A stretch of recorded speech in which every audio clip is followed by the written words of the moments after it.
Myth versus reality time. Did early engineers actually try to build noseless fighter planes? Yes, kinda. Here's the myth.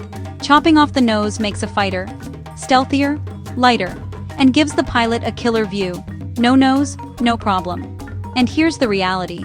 A nose isn't just a stylistic choice. It's prime real estate for sensors, radar, guns, refueling gear, and the landing gear. It's also a huge part of how the air sticks to the airplane and stays stable when things get spicy at high angles of attack. Back in the earliest days, some fighters looked noseless because the propeller was in the back.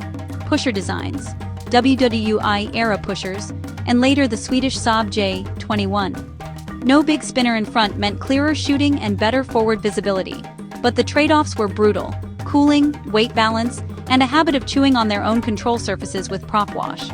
Then jets showed up. Engineers went even bolder: flying wings and tailless concepts. Think Northrop's XP-79 rocket-boosted wing or the Horton Ho 229. Basically all wing, no traditional nose. The dream? Less drag, less radar return, more speed. The reality? Without computers, keeping a flying wing pointed where you want was like balancing a pencil on your fingertip. Possible, but not while dogfighting. Even when noses shrank, like early jets with big round intakes, designers still packed the front with radar and guns.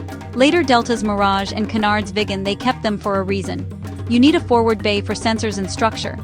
Modern stealth proves the point. The B-2 is a majestic, noseless flying wing.